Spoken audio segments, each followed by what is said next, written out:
CSDS का एक सर्वे होता है।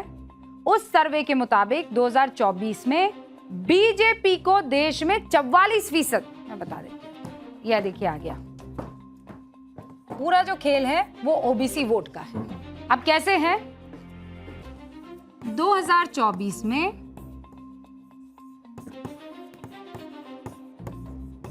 बीजेपी को 44% ओबीसी का वोट पड़ता है, ठीक है। और इसी 2024 में कांग्रेस को कितना पड़ता है, लगभग 19%, यही ओबीसी वोट, ठीक है। अब टोटल वोट जो पड़ता है उसमें जो अंतर आता है वो कितना आता है, कांग्रेस और बीजेपी लगभग 15% का अंतर, जबकि ओबीसी के मामले में यह अंतर कितना है, 25%। मतलब टोटल वोट जो पड़ा था ना, टोटल वोट जो दोनों पार्टियों को, उसका जब डिफरेंस निकाला गया तो वो 15% के आसपास आता है। लेकिन यहां पर ये कितना हो जाता है, यहां पर लगभग 25% हो जाता है। सबसे बड़ा अंतर कहां आ गया, 25% का ओबीसी में। इसीलिए राहुल गांधी को लगता है कि दिल्ली की कुर्सी और उनके बीच कोई है तो वो ओबीसी का वोट है। लेकिन पेच ये है कि प्रधानमंत्री नरेंद्र मोदी खुद ओबीसी वर्ग से आते हैं और भारत में आज तक सिर्फ 2 ही प्रधानमंत्री ओबीसी वर्ग से आए हैं, पहले एचडी देवेगौड़ा और दूसरे प्रधानमंत्री नरेंद्र मोदी। यानी कांग्रेस से 6 प्रधानमंत्री हुए, हुकम 6 प्रधानमंत्री, एक भी ओबीसी का नहीं। Why? बीजेपी से 2 प्रधानमंत्री हुए जिसमें से एक ओबीसी वर्ग से आते हैं, और यही तथ्य कांग्रेस के लिए मुश्किल तो बनेगा।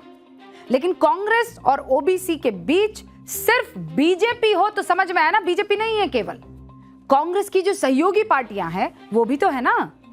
पहले यूपी का गणित समझा लेती हूं। एक अनुमान के मुताबिक यूपी में कुल वोट बैंक का करीब 41% ओबीसी है। यूपी के ग्रामीण इलाकों में ओबीसी की आबादी 54% से ज्यादा है, और इसीलिए इस वोट बैंक को साधने के लिए राजनीति का ग्रामीण या गवई अंदाज ज्यादा चलता है। राहुल जब दिल्ली में ओबीसी वाली स्ट्रैटेजी तय कर रहे थे, उससे चंद घंटे पहले अखिलेश एक सोशल मीडिया पोस्ट से यूपी की राजनीति में हलचल मचा देते हैं। क्या लिखते हैं पोस्ट में कि सूत्रों के हवाले से पता चला है कि पीडीए के प्रेशर में और अपने सहयोगी दलों को इधर उधर छिटकने से बचाने के लिए बीजेपी सीटों के बंटवारे का प्लान कर चुकी है। और उसके बाद वो बाकायदा सीटें भी दे देते हैं। RLD 73 seat, Subhaspa 39 seat, Nishad party 31 seat, अपना दल 19 सीट। वैसे देखे तो ये सराहनीय बात है, लेकिन पीडीए की जनसंख्या के अनुपात में ये भी आधे से कम ही है। इसीलिए ये योजना बुरी तरह असफल ही होगी। भाजपा का ये बड़ा प्लान फेल होगा। अखिलेश ने यूपी में बीजेपी की सहयोगी जिन 4 पार्टियों का जिक्र इसमें किया, वो सभी ओबीसी सेंट्रिक पार्टियां हैं। हुक्म आरएलडी का कोर वोट बैंक जाट है जो यूपी में 4% है। ओपी राजभर की पार्टी सुभाषपा, उसका कोर वोट बैंक कोयरी है, कुशवाहा है, मौर्य और सैनी है जो यूपी में कुल मिलाकर 4% है। निषाद पार्टी का कोर वोट बैंक केवट, कश्यप, मल्लाह और निषाद है जो यूपी में 4% है। और अपना दल का कोर वोट बैंक कुर्मी है जो यूपी में 5% है। बीजेपी की सहयोगी इन चारों पार्टियों का वोट बैंक मिलाकर उत्तर प्रदेश में कितना हो जाता है, 15%, 15%। अखिलेश को 2017 और 2022 के चुनाव में यह समझ आ गया कि यूपी की सत्ता में वापसी अगर करनी है तो पहले बीजेपी समर्थक इस ओबीसी वोट बैंक में सेंध लगानी होगी।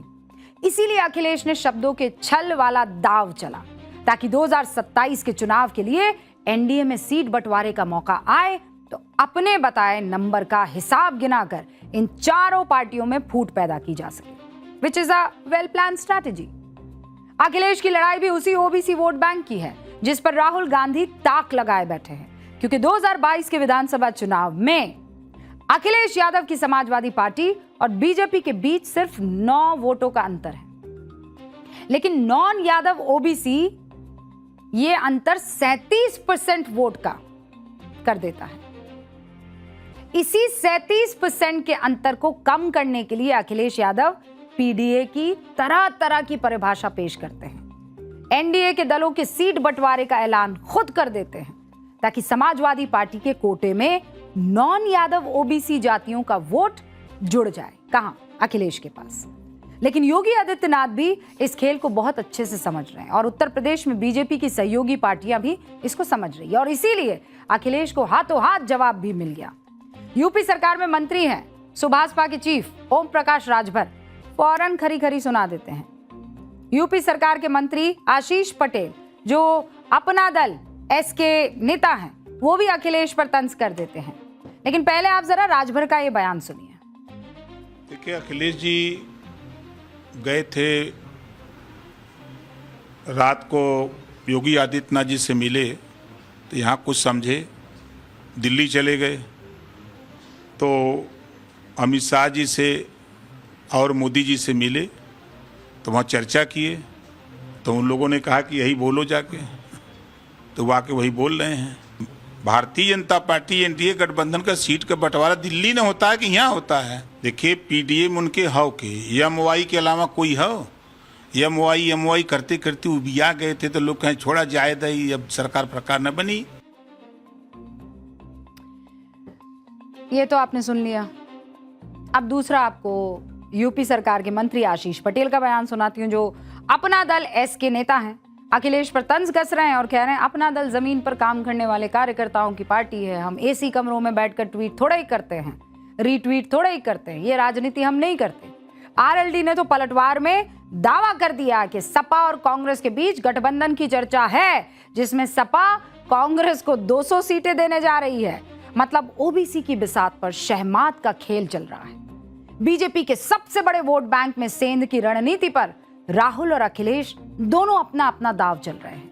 दोनों चाहते हैं कि ये वोट टूटे तो सही बीजेपी से, लेकिन कहां जाकर गिरे? अपने अपने पाले में। कांग्रेस चाह रही है मेरी झोली में, अखिलेश चाह रहे हैं मेरी झोली में। बिहार में कोई चुनाव नहीं है हुक्म, लेकिन तेजस्वी यादव छात्रों के मुद्दे पर सड़क पर उतर आए हैं। नींद टूट गई है। कांग्रेस से दूरी बनाई और अपनी रणनीतिक चाल चलने लगी क्योंकि आरजेडी भी यादव और मुस्लिम वोट बैंक में कुशवाहा जैसी बड़ी जाति को जोड़ना चाहती है।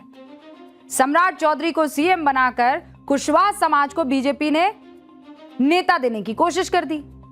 तेजस्वी विपक्ष में किसी को ओबीसी का झंडा बरदार बनना नहीं देना चाहते, इसीलिए पप्पू यादव जैसे नेता कांग्रेस के पाले में है। लेकिन सड़क पर तेजस्वी ने किसी को फुटेज नहीं दी ताकि संघर्ष करते हुए दिखे तो वो केवल वो दिखे। कुल मिलाकर देश के 3 शहरों में 3 राजधानियों में सियासी पासे सेट किए जा रहे हैं, लेकिन केंद्र में ओबीसी, क्योंकि जिसकी जितनी संख्या भारी उसका साथ जरूरी भैया। सीएसडीएस का एक सर्वे होता है। उस सर्वे के मुताबिक 2024 में बीजेपी को देश में 44%, मैं बता देती हूं, यह देखिए आ गया। पूरा जो खेल है वो ओबीसी वोट का है। अब कैसे है? 2024 में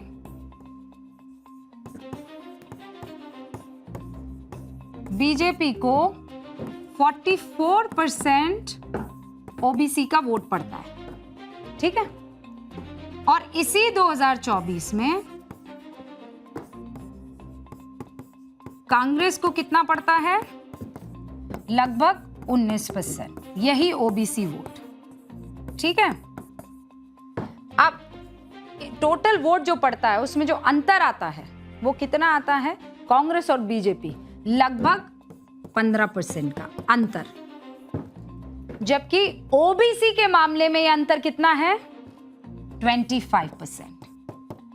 मतलब टोटल वोट जो पड़ा था ना, टोटल वोट जो दोनों पार्टियों को, उसका जब डिफरेंस निकाला गया तो वो 15% के आसपास आता है। लेकिन यहां पर ये कितना हो जाता है? यहां पर लगभग 25% हो जाता है। सबसे बड़ा अंतर कहां आ गया? 25% का ओबीसी में। इसीलिए राहुल गांधी को लगता है कि दिल्ली की कुर्सी और उनके बीच कोई है तो वो ओबीसी का वोट है। लेकिन पेच ये है कि प्रधानमंत्री नरेंद्र मोदी खुद ओबीसी वर्ग से आते हैं और भारत में आज तक सिर्फ 2 ही प्रधानमंत्री ओबीसी वर्ग से आए हैं। पहले एचडी देवेगौड़ा और दूसरे प्रधानमंत्री नरेंद्र मोदी। यानी कांग्रेस से 6 प्रधानमंत्री हुए हुकम, 6 प्रधानमंत्री, एक भी ओबीसी का नहीं। व्हाई? बीजेपी से 2 प्रधानमंत्री हुए जिसमें से एक ओबीसी वर्ग से आते हैं और यही तथ्य कांग्रेस के लिए मुश्किल तो बनेगा। लेकिन कांग्रेस और ओबीसी के बीच सिर्फ बीजेपी हो तो समझ में आया ना, बीजेपी नहीं है केवल, कांग्रेस की जो सहयोगी पार्टियां हैं वो भी तो है ना। पहले यूपी का गणित समझा लेती हूं। एक अनुमान के मुताबिक यूपी में कुल वोट बैंक का करीब 41% ओबीसी है।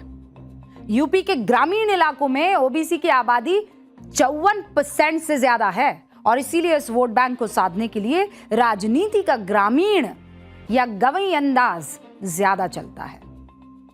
राहुल जब दिल्ली में ओबीसी वाली स्ट्रैटेजी तय कर रहे थे, उससे चंद घंटे पहले अखिलेश एक सोशल मीडिया पोस्ट से यूपी की राजनीति में हलचल मचा देते हैं। क्या लिखते हैं पोस्ट में?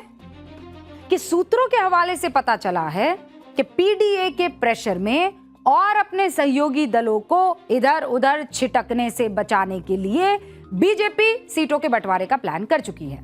और उसके बाद वो बाकायदा सीटें भी दे देते हैं। RLD 73 seat, Subhaspa 39 seat, Nishad party 31 seat, अपना दल 19 सीट। वैसे देखे तो ये सराहनीय बात है, लेकिन पीडीए की जनसंख्या के अनुपात में ये भी आधे से कम ही है। इसीलिए ये योजना बुरी तरह असफल ही होगी।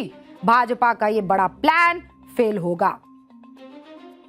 अखिलेश ने यूपी में बीजेपी की सहयोगी जिन 4 पार्टियों का जिक्र इसमें किया वो सभी ओबीसी सेंट्रिक पार्टियां हैं हुक्म। आरएलडी का कोर वोट बैंक जाट है जो यूपी में 4% है। ओपी राजभर की पार्टी सुभाषपा, उसका कोर वोट बैंक कोयरी है, कुशवाहा है, मौर्य और सैनी है जो यूपी में कुल मिलाकर 4% है। निषाद पार्टी का कोर वोट बैंक केवट, कश्यप, मल्लाह और निषाद है जो यूपी में 4% है। और अपना दल का कोर वोट बैंक कुर्मी है जो यूपी में 5% है। बीजेपी की सहयोगी इन चारों पार्टियों का वोट बैंक मिलाकर उत्तर प्रदेश में कितना हो जाता है? 15%, 15%। अखिलेश को 2017 और 2022 के चुनाव में यह समझ आ गया कि यूपी की सत्ता में वापसी अगर करनी है तो पहले बीजेपी समर्थक इस ओबीसी वोट बैंक में सेंध लगानी होगी। इसीलिए अखिलेश ने शब्दों के छल वाला दाव चला ताकि 2027 के चुनाव के लिए एनडीए में सीट बंटवारे का मौका आए तो अपने बताए नंबर का हिसाब गिनाकर इन चारों पार्टियों में फूट पैदा की जा सके, which is a well plan strategy. Akhilesh की लड़ाई भी उसी ओबीसी वोट बैंक की है जिस पर राहुल गांधी ताक लगाए बैठे हैं, क्योंकि 2022 के विधानसभा चुनाव में अखिलेश यादव की समाजवादी पार्टी और बीजेपी के बीच सिर्फ 9 वोटों का अंतर है। लेकिन नॉन यादव ओबीसी ये अंतर 37% वोट का कर देता है। इसी 37% के अंतर को कम करने के लिए अखिलेश यादव पीडीए की तरह तरह की परिभाषा पेश करते हैं। एनडीए के दलों के सीट बंटवारे का ऐलान खुद कर देते हैं ताकि समाजवादी पार्टी के कोटे में नॉन यादव ओबीसी जातियों का वोट जुड़ जाए। कहां? अखिलेश के पास। लेकिन योगी आदित्यनाथ भी इस खेल को बहुत अच्छे से समझ रहे हैं और उत्तर प्रदेश में बीजेपी की सहयोगी पार्टियां भी इसको समझ रही है और इसीलिए अखिलेश को हाथों हाथ जवाब भी मिल गया। यूपी सरकार में मंत्री हैं सुभाषपा के चीफ ओम प्रकाश राजभर, फौरन खरी खरी सुना देते हैं। यूपी सरकार के मंत्री आशीष पटेल जो अपना दल एस के नेता हैं वो भी अखिलेश पर तंज कर देते हैं। लेकिन पहले आप जरा राजभर का ये बयान सुनिए। देखिए, अखिलेश जी गए थे रात को योगी आदित्यनाथ जी से मिले तो यहाँ कुछ समझे, दिल्ली चले गए तो अमित शाह जी से और मोदी जी से मिले तो वहाँ चर्चा किए तो उन लोगों ने कहा कि यही बोलो जाके, तो वो आके वही बोल रहे हैं। भारतीय जनता पार्टी एनडीए गठबंधन का सीट का बंटवारा दिल्ली में होता है कि यहाँ होता है? देखिए, पीडीए में उनके हव के एमवाई के अलावा कोई हो? एमओआई करते करते उबिया गए थे, तो लोग कहें छोड़ा जाए दही, अब सरकार प्रकार न बनी। ये तो आपने सुन लिया। अब दूसरा आपको यूपी सरकार के मंत्री आशीष पटेल का बयान सुनाती हूँ, जो अपना दल एस के नेता हैं। अखिलेश पर तंज कस रहे हैं और कह रहे हैं अपना दल जमीन पर काम करने वाले कार्यकर्ताओं की पार्टी है, हम एसी कमरों में बैठकर ट्वीट थोड़ा ही करते हैं, रीट्वीट थोड़ा ही करते हैं, ये राजनीति हम नहीं करते। आरएलडी ने तो पलटवार में दावा कर दिया कि सपा और कांग्रेस के बीच गठबंधन की चर्चा है, जिसमें सपा कांग्रेस को 200 सीटें देने जा रही है। मतलब ओबीसी की बिसात पर शहमात का खेल चल रहा है। बीजेपी के सबसे बड़े वोट बैंक में सेंध की रणनीति पर राहुल और अखिलेश दोनों अपना अपना दाव चल रहे हैं। दोनों चाहते हैं कि ये वोट टूटे तो सही बीजेपी से, लेकिन कहां जाकर गिरे? अपने अपने पाले में। कांग्रेस चाह रही है मेरी झोली में, अखिलेश चाह रहे हैं मेरी झोली में। बिहार में कोई चुनाव नहीं है हुक्म, लेकिन तेजस्वी यादव छात्रों के मुद्दे पर सड़क पर उतर आए हैं। नींद टूट गई है। कांग्रेस से दूरी बनाई और अपनी रणनीतिक चाल चलने लगी, क्योंकि आरजेडी भी यादव और मुस्लिम वोट बैंक में कुशवाहा जैसी बड़ी जाति को जोड़ना चाहती है। सम्राट चौधरी को सीएम बनाकर कुशवाहा समाज को बीजेपी ने नेता देने की कोशिश कर दी। तेजस्वी विपक्ष में किसी को ओबीसी का झंडा बरदार बनना नहीं देना चाहते, इसीलिए पप्पू यादव जैसे नेता कांग्रेस के पाले में है। लेकिन सड़क पर तेजस्वी ने किसी को फुटेज नहीं दी, ताकि संघर्ष करते हुए दिखे तो वो केवल वो दिखे। कुल मिलाकर देश के 3 शहरों में 3 राजधानियों में सियासी पासे सेट किए जा रहे हैं, लेकिन केंद्र में ओबीसी, क्योंकि जिसकी जितनी संख्या भारी उसका साथ जरूरी भैया।